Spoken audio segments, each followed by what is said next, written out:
It's old school. Woohoo! Woo! See, that was it. That was all I could let out. Yeah. Excitement, crazy excitement. Michael Shore there, and Brett Ehrlich, and Mark Thompson. It's a dream come true. Yep. If your dream was sort of a right. It's like when you were watching. pizza dream. Right. You're watching the Johnny Carson. You got tickets to go see the Tonight Show with Johnny Carson, and David Steinberg is the host. Well, that's what it was like. Brett laughing politely, having no idea what. David Steinberg. I know David Steinberg. He went to Harvard Westlake. Did he? Yeah, right. Actually. But anyway, you're stuck with us. And before we start, let's talk about the University of Virginia. I don't know that all of you are sports fans, and I don't care, but I will say this: the University of Virginia, that was pretty epic. And I listen, epic. Let me just tuck you right here. No, you're just like to everybody. And for those who are not sports fans, they won the national championship. They did for the first time ever, and it was they did it in very heart-wrenching fashion. Every game. Every single game, certainly the last three, and the beginning was not as close, but the last three were unbelievable. And one of the reasons it was particularly noteworthy was because last year when they played, what happened?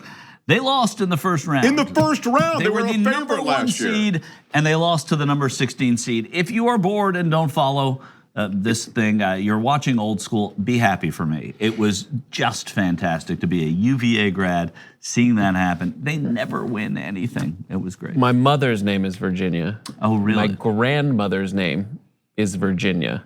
Wow. They must have been ecstatic. And I didn't watch any single game of college basketball this year, except maybe one random one. But I did not follow it in any way, and it was surprising to me because I have done that many years, just follow it religiously, and I've kind of moved away.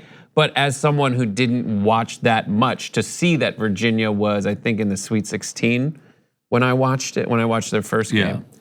And then to say, oh my God, this is the team that got knocked out in the first round of one seed. And for those who don't know, that was the first time in the history of the tournament since they went to 64 teams that a number one seed, it's like the best, one of the four best teams in the country, lost to the 16 seed, which is one of the 8 worst teams to get offered a chance to play in the tournament. Yeah, that's exactly right. And now they're the first team to ever lose to a number 16 as a number 1 to then go on and win the national championship. And will it ever be that? You guys didn't register with you. Of course they are. I get They're the only it. team. I get it. Okay. Michael, everyone knew what you were making a joke. We didn't laugh, and that's why you should just let it go. Yeah, and Michael, sometimes when we don't laugh, it's because you're not funny. Wow. Brett wasn't even supposed to be here. John texted me at 7:30 this morning going, can you do old school? I forgot about a thing. That's usually the way the invites get down. Right, that's true. Anyway, so Virginia won, and it was great. And I went to a bar full of Virginia alumni the other night here in the greater Southland. Are there a lot of them? Apparently there are. I didn't know any of them, but there are a lot of them, and they're all younger than I am. But they all, everyone was going crazy. There's the good old song of Virginia, and everybody after the game started singing at the bar. It was echoing off that. It was great. I think I know that song. Do you? Why don't you sing that? Thomas Jefferson designed our school, and he owned slaves. That's it, right? But what does slaves rhyme with? Slaves for UVA.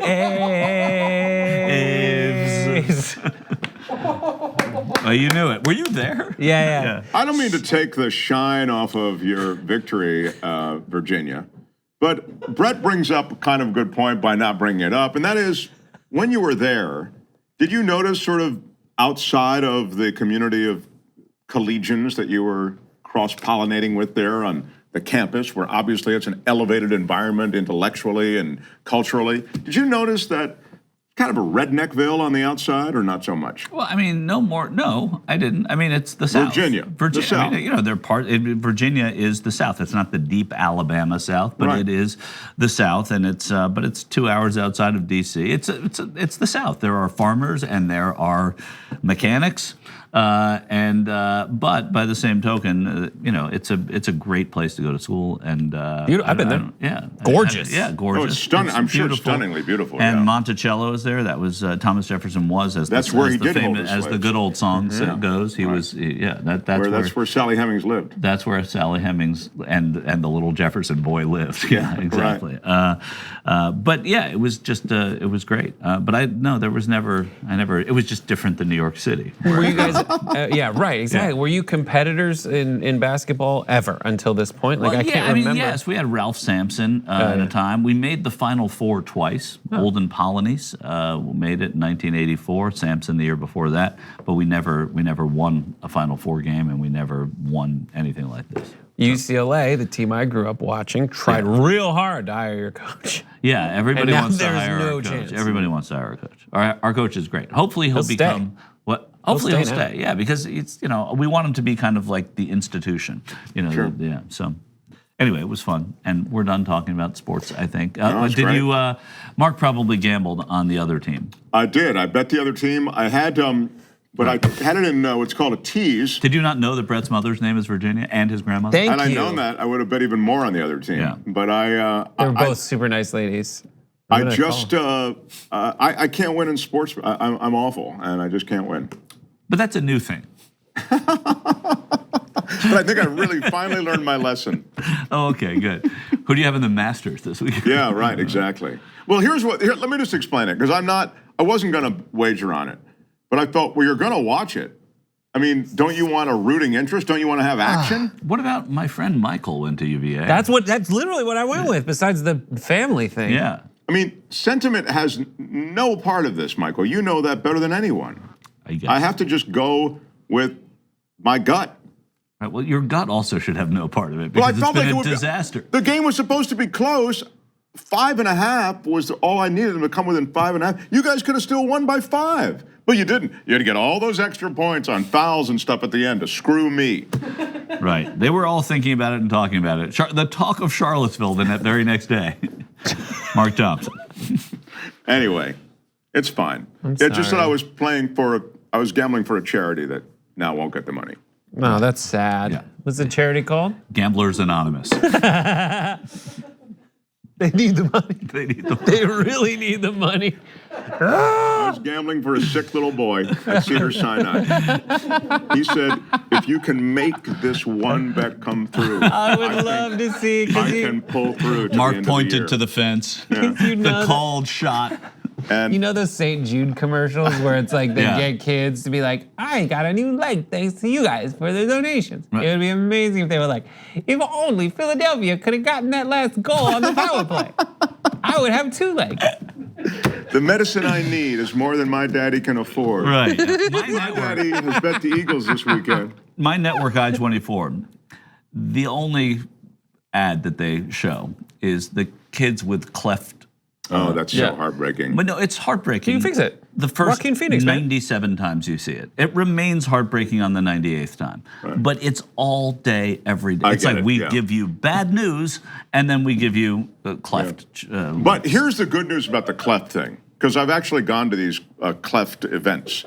They're not called cleft events. Why not? That would be well. If you called it that, I'd know what it was. Yeah. Did they use some kind of code? They're Doctors Without Borders. Doctors Making a Difference. A fresh face. They have a lot of different names. Montgomery Cleft Foundation. It's not. It's not one of the names. Okay. Right. Be on the cleft side of history. But you can make a difference with your contribution. You can, like a kid can.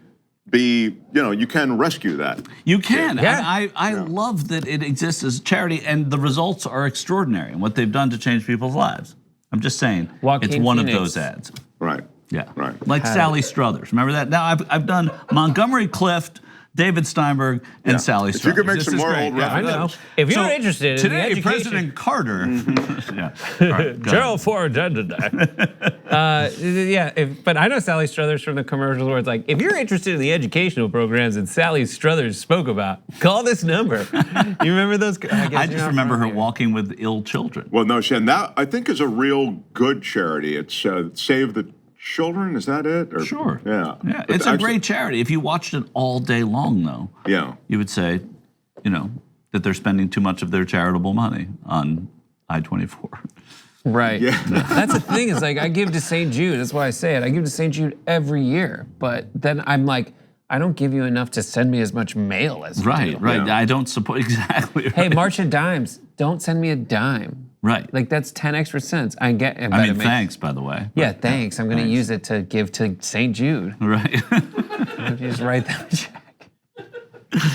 All right. So we've talked about Virginia. So let me tell you something that happened, and I want to get your opinion. I tweeted, I put up on Twitter something that I saw on Twitter, which was the result of Jeopardy the other night, okay? Jeopardy had an incredible thing happen, right? This guy comes on. Let me unmute you first. Spoiler alert. Guy comes on, and here, this actually tells me what we're talking about. He's a professional sports gambler in Las Vegas. That's what he does, a professional sports gambler. So here I am. I can't win in sports. I'm wiped out. I don't have a dime because I've lost it all betting sports. And this guy supports a family. He's got kids and a wife, and he only wins betting sports. Maybe that's what you should do. You should turn pro. Yeah.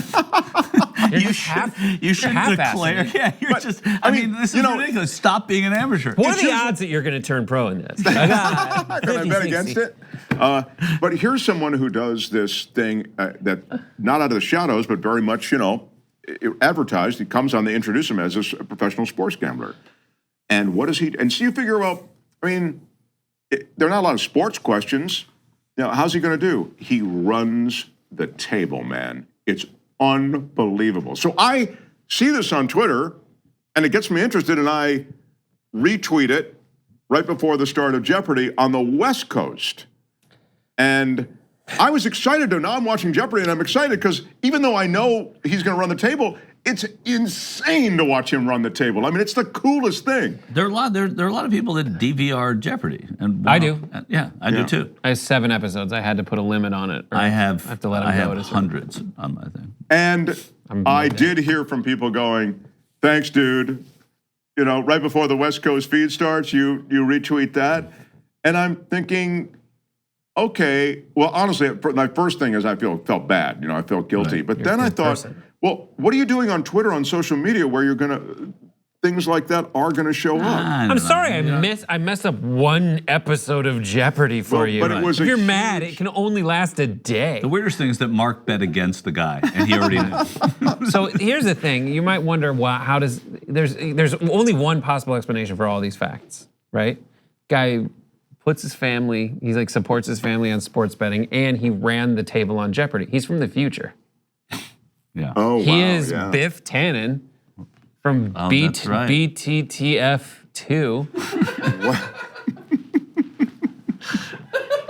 Right. And he has an almanac and he found it with DVR. I absolutely love that. He blows the dust off a DVR, plugs it in. He's like, "What date's it from?" All right, let's get to 88 miles an hour. I love that. But I'm with the people. I love you, even though you went against Virginia. But I'm with the people who say you shouldn't do that. I mean, because going on Twitter, you don't expect to, I don't know. I see your argument too. I just rule. Yeah, you don't really. You see my argument and you understand it and you know I'm right, but you're just. I'm not. Difficult. No, that's not true. Yeah. I resent you for it, but just like he does. See your argument and I rule against it. I see your argument. I double down. And I bet $50 more. Right. Well, I felt bad, but I have to say, for me, it enhanced the viewing experience. But clearly, there are others it doesn't. I'm with you like that on the Olympics. Like me worrying about if my country's worth a damn, I freak out. So if I don't like when the Olympics is in America because it's happening contemporaneously, I like when the Olympics is in Europe or Asia, because I'm like, all right, did we win? Just tell me if we won or not, and I'll watch the replay. I'll tune in for that. Right.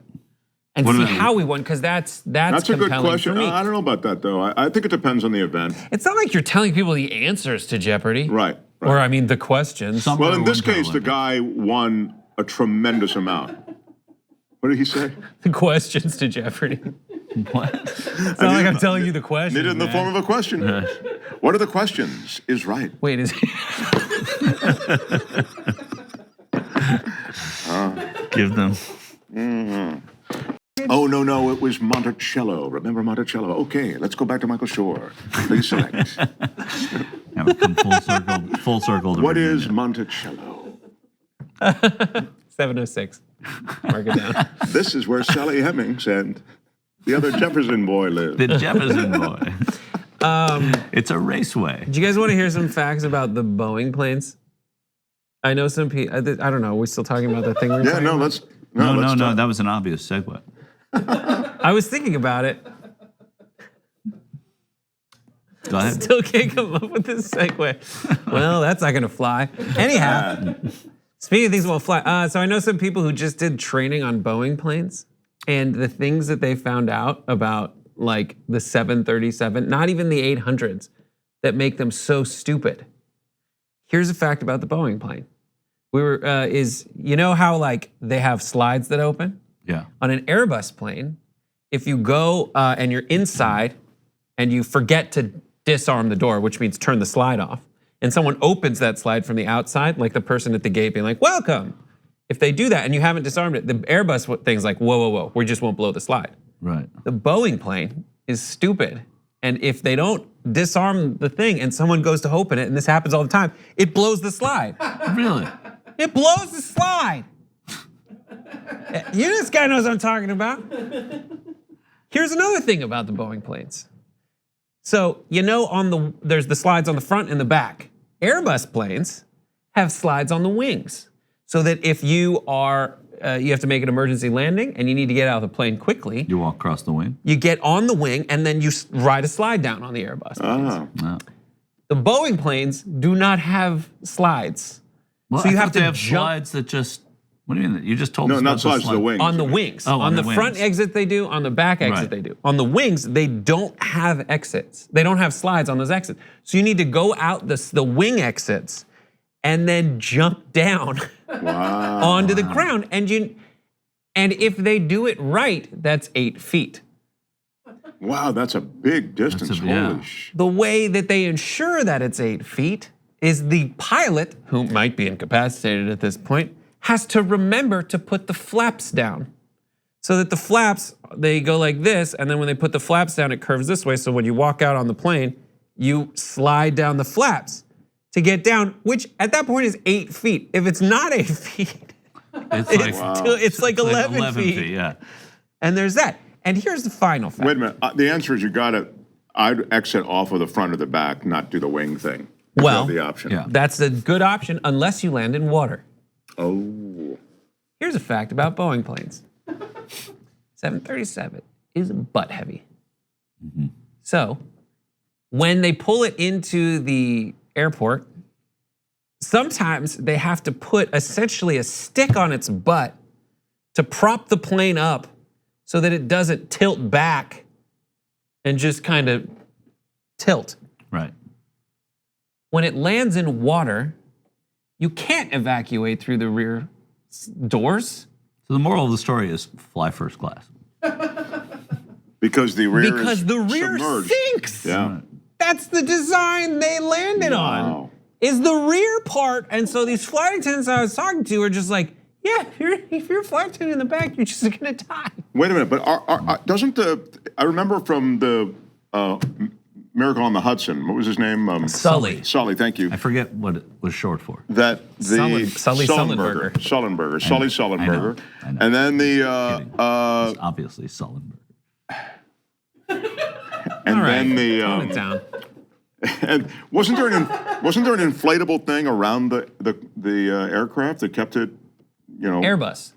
Oh, that was an Airbus. But that didn't keep it up. The Airbus did sink in the back, but that was because of the force of the impact. Oh. If you land the lightest way possible on the Hudson in a 737, your butt's in the water. Wow. And it sinks. There's a guy on my hockey team who is a 737 pilot for one of the major airlines. And he said he flies 737s, all of them. He's flown the MAX. I've flown on the MAX, but I've never piloted one. Really? Yeah. But apparently I could.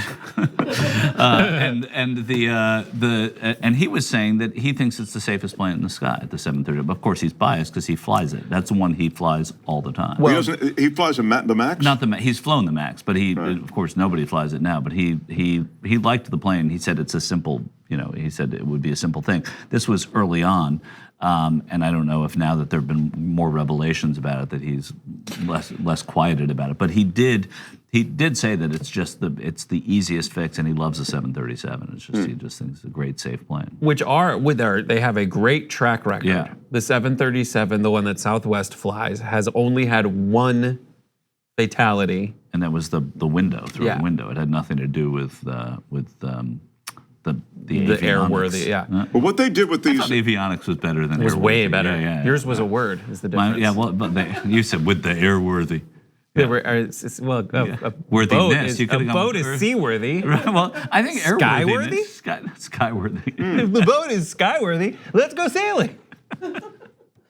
Sorry. No.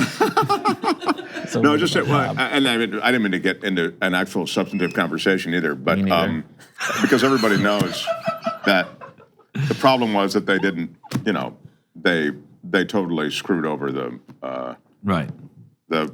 Boeing, to save money, didn't redesign the aircraft. They took an old aircraft and they made the larger engines, these more fuel efficient but larger engines. They had to move them to accommodate the old skeleton, right? So you know the whole story. And when they moved that, they moved the landing gear, they moved all this stuff, and now the plane is not as airworthy, and they have all sorts of issues. So, it does sound better. Yeah. It does. It sounds good the way he said it. Anyway. I believe you. I'm with you on that. And that was, as you're also aware, regulatory capture in that it was completely, in essence, the FAA is owned by Boeing in this country. Yeah. Mm-hmm. It is our plane company. And it's a great plane company. I mean, all they do is fly people, or 500,000 people in the air all day long. Yeah, but apparently, they were covering up some stuff here, and there were some fixes that they were charging for. I mean, right? That's true. And the people who died in that Ethiopian flight, not to be too heavy about it, we will move on. But those were extraordinary souls. I mean, who've given their life to fly to these places in Africa where no one wants to go, and help people who no one wants to help. So I consider that a real, it's tragedy on tragedy, So. But go ahead and defend him, Michael Shore. I was going to say something terrible. I was going to be saying I'd be fine with the crash if there were worse souls on board. Yeah, that's true. And I didn't say that because that it shouldn't matter, but somehow it does matter that these people were so amazing. All these volunteers and anyway. All right, that's it for tonight. Yeah, what else do you guys want to talk about? Wow. Great. Hey, that black hole thing was amazing. You're like a walking ad. Did you see that? I sure did. What? Did you see the black hole thing? The black hole was cool, yeah. Oh my God, it was cool. Overrated. Here's my thing about the black hole. The photo of the black hole was 1,000 times worse than the artist renderings that they used to pump up that they had a photo of the black hole. Right about that. I saw Twitter moment like black hole photo, and it was like this amazing 3D tilt-a-whirl shooting neutrinos. I'm like, that's awesome. Click on it. Wait till Wednesday. Wednesday. It looks like someone took a photo of an eclipse with their phone. Right? In 2001. Yeah, this didn't come out. Yeah, you're right. Yeah. Once you know what went into it, then you're right. It takes on a split. But you're absolutely right about that. The artist conceptions, the animations are totally. Yeah. But how about all the bad black hole movies? Were those? They've all been bad. Did you see Interstellar? I did. I hosted the premiere of Interstellar, and I interviewed the whole cast. I interviewed Hans Zimmer. Wow. Who's the best person to talk to. He was just like, I started with Christopher called me, and we just had this discussion. I don't know if he had an accent, but he's like, we had this discussion. Of course he has an accent. And I played him these two notes. Great. These two notes that were, you feel that? And we started from there. It was soulful, but it was also intense. You don't know if he had an accent. I don't remember if he has an accent, but I remember he was like touching me. His name comes with an accent. Hans Zimmer. Right. I don't know if, but like Hans Zimmer. He was born in Topeka, but his name's Hans Zimmer, so he speaks like this. Hans in Die Hard had like an English accent, so. Right, but it's an accent. I didn't say it was a German accent, this was an accent. He was like, Is there a Hans without an accent? No. Can you just say this for me? Mr. McLean. And he was like, I'm gonna pump you up. Anyway, so Interstellar, did you like that movie? I don't remember. I don't think I saw it. I think I saw Yeah. I got so wrapped up in your Hans Zimmer story that I forgot. But no, you started the Interstellar conversation. No, because that's the black hole movie, right? Oh, so here's the thing about black hole movies, right? I'm Mark Thompson. Here's the thing about black hole movies. Did you see Interstellar? Well, yeah, I did. Hans Zimmer, I did the premiere, I did this and that with the accent. Did you see it? No. I didn't say here's the thing about black hole movies. I said, now listen, there was a movie called The Black Hole, I think. Yeah. Right? Which you probably didn't see. I saw that, and it was awful. Really? There was also a movie called Event Horizon. Yes. Right there on the end of the, and that also I thought was pretty weak. It was pretty weak. It was weird, but it was like a good idea. That's the thing about black holes. That's what's so They're fascinating. all good ideas, the black hole movies. Yeah. Yes. They're not all, yeah. All right. I've never seen any of them. You never seen Interstellar? No. Neither has he. I saw 12 Years a Slave. I saw Marathon Man. Really? Yeah. Those are two good movies. Yeah. Marathon Man, you know this is the Marathon Man story. What's the Marathon Man The story? Marathon Man story of Dustin Hoffman and Sir Laurence Olivier, where Dustin Hoffman, in order to mimic what it must have been like to be a marathon runner, he put pebbles in his shoes, and he ran. And he was like, "Oh, it's so painful." Sir Laurence Olivier, you're such a great actor, but I just want you to know my method of learning how it must be. And Laurence Olivier looks at him and goes, "Have you tried acting?" So one of the best movie stories is like, I acted, I pretend. Did you see Marathon Man? No. No. Didn't see it. Never. I believe that is it. That's a great movie. Interstellar is one of those movies that's like a bunch of great ideas, but just doesn't really happen. But the idea, but like the whole point of a black hole is like it is one of those things that you just can't really conceptualize in your own mind. Like, but for that very reason, you can. That's why so many movies and so many things have been written about it, right? And so many movies have been done about it because you're right. You can't know, and so you can just. It's like heaven, or like one of those conceptions of the afterlife. Yeah, I like to think that when you go into a black hole, you get spit out someplace else. That's also been done. Yeah. Wasn't that? That was in. That was Inception, sort of. Yeah. They kind of used it to do stuff. That was But I'm with it. Well, that's all. And in Star Trek and all the other rest of those, it's always like, well, to get over to Regular 4, all we got to do is turn right at the black hole, shoot through, and then we'll be right. And they'll be in 1965, and it'll be right. I mean, so they always like use it as this thing, this time warp deal. Yeah. Mm-hmm. I want to be the consultant on those movies where they're like, so how does it work? And I just make stuff up. And like, Regulon 4. Because you have to do Regulon 4. If you could go into a black hole, wind up anywhere, what year and what place? I like these questions. I like them quite a bit, Michael. Well, there's nothing better than watching people think. Well, do you already have an answer, Michael Short? I don't. I was curious because I got bored with the movie conversation. I hadn't seen any of them, so I thought maybe it would be taking it into a further place. And as it turns out, you're just taking it to a place where people are thinking. So, but I thought you would have an answer more quickly. I want to go to Jeopardy the day before that guy and get all the answers right. Well, I want to go the day before that when Thompson tweets about it. Yeah, that's right. Oh my God, this is a really great question, and I want to do it a good amount of justice. Craig, where would your answer be? Mars. Mars? When though? What year? 1850 Mars. 1850. So he goes to 1850 Mars, where there is no infrastructure. Right, yeah. Well, how do you know? Yeah, you don't know. I it do was know. Infrastructure City. I will say with great confidence there is no infrastructure. It was before the Hilton opened. What if... I'm dreaming this. What? You just live out that scene from Total Recall where you're like...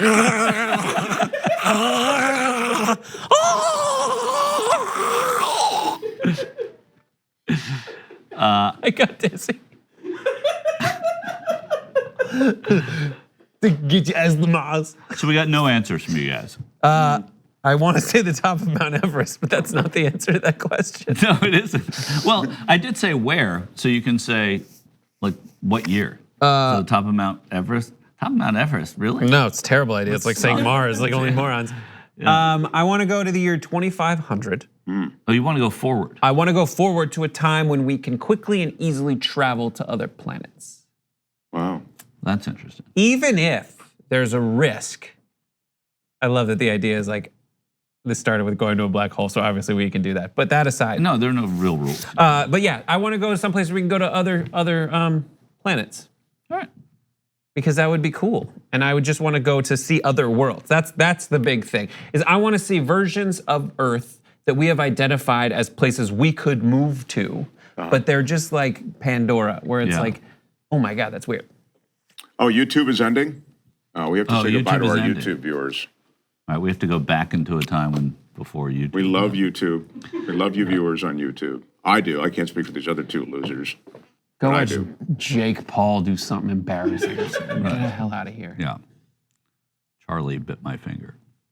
But we continue on the podcast. And we continue. Yeah, we do. We continue on the podcast. We continue on Linear. Yeah, the Linear. Which is exciting. So thanks. You can become a member, I think, and watch more of this if you're on YouTube. That's what I do, and I've made the point. I actually pay for a membership. Really? Yeah, they offer me a free one. I said, no, I'll pay. Right. Wow. Well, they offered you a free one, huh? Right. Yeah. And you wonder why he doesn't win at gambling. Yeah. Not the smartest business. Just one of many poor business decisions I've made. Right. So they offered me this free one, and I said, no, I'm going to pay for it. Well, the truth is I was already a member.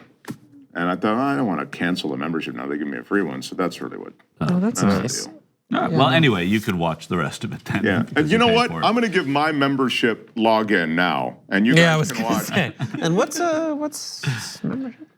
Weirdly, his password is your social security number.